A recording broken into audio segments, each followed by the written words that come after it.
안녕하세요. 레나 스토리의 레나 엄마입니다.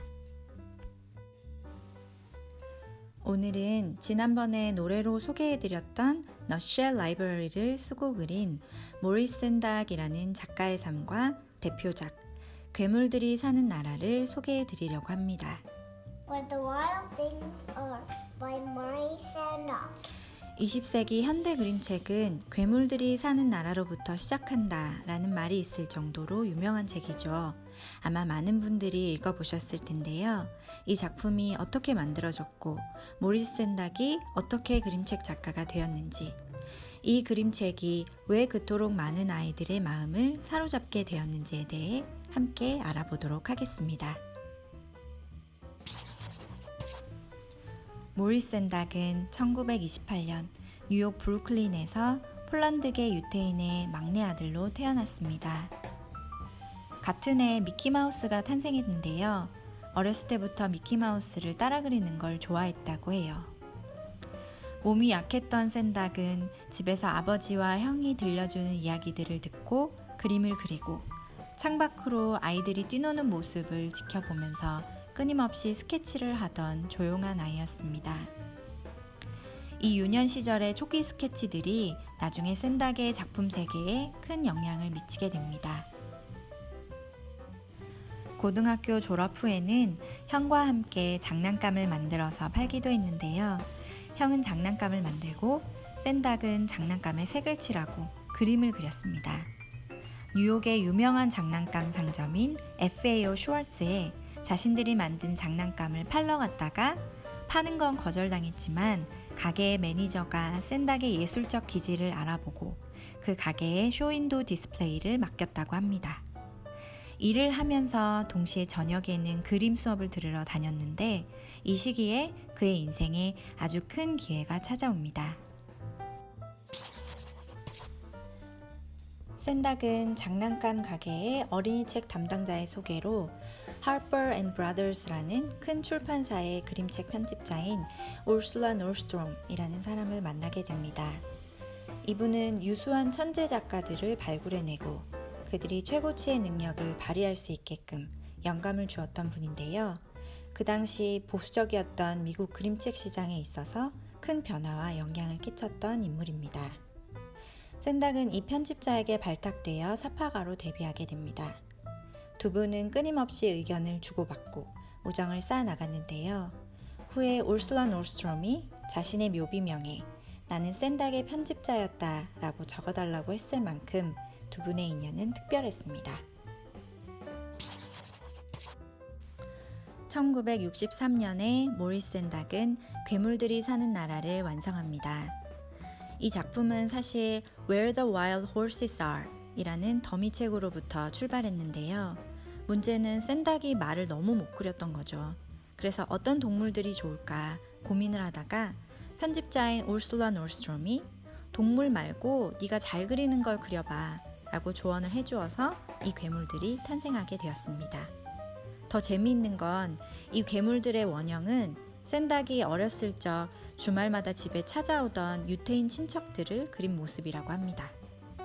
그들은 샌닥 가족의 집에 놀러와서 있는 음식들을 싹쓸이하고 귀엽다고 볼을 꼬집으며 너희들 너무 귀여워서 잡아먹어버릴 거야 라는 말도 안 되는 농담을 던졌다고 합니다.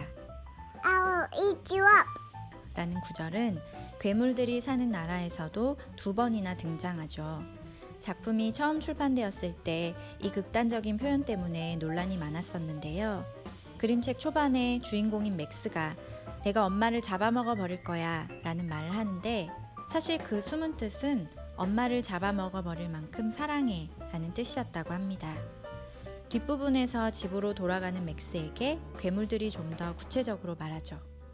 Please don't go. We'll eat you up.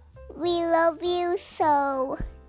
이런 표현 때문뿐만 아니라 괴물이 무섭다, 아이가 엄마한테 화를 내는 등 버릇이 없다 등등 여러 이유로 1960년대 보수적이었던 그림책 시장의 흐름에 모리스 샌닥은 반향을 일으킵니다. 칼데코 시상식에서 샌닥은 이렇게 말합니다. 어린이의 갈등이나 고통을 전혀 드러내지 않는 허식의 세계를 그린 책은 자신의 어릴 때 경험을 생각해낼 수 없는 사람들이 꾸며내는 것이다. 그렇게 꾸민 이야기는 실제 어린이의 생활과는 아무 관련이 없다. 라고요. 어른들이 바라는 정형화된 어린이상 말고 자유롭고 독립적인 어린이의 모습을 그려낸 샌닥은 그들의 감정에도 슬픔과 두려움, 화가 존재한다는 것을 자신의 어린 시절을 기억하며 복원하려 애썼습니다. 샌닥은 또 이런 말을 남겼습니다. 내가 재주가 있다면 그림을 잘 그리거나 글을 잘 쓰는 것이 아니라 남들은 잘 떠올리지 않는 것들, 즉 어릴 때 내가 들었던 소리, 느꼈던 감정과 보았던 이미지 같은 감성적인 부분들을 다른 사람보다 잘 기억해내는 것이라 생각한다. 라고요. 이 그림책의 구성도 굉장히 인상적인데요. 맥스가 괴물들이 사는 나라에 도착할 때까지는 그림의 크기가 점점 커지다가 절정에 해당하는 괴물들과 노는 장면에서는 꽉 찬 화면에 글도 없습니다. Let the wild rumpus start. 그리고 다시 집으로 돌아올 때는 그림의 크기가 점점 작아집니다. 그림의 크기가 환상의 크기를 나타낸다고 할 수 있겠죠. 아이들은 자신과 닮은 주인공 맥스를 동일시하면서 일상에서 느끼는 자신의 불만과 화를 책 속에서 상상과 환상의 경험을 통해 풀게 되고 자신을 괴롭히는 것들의 왕이 됨으로써 카타르시스를 느끼게 됩니다.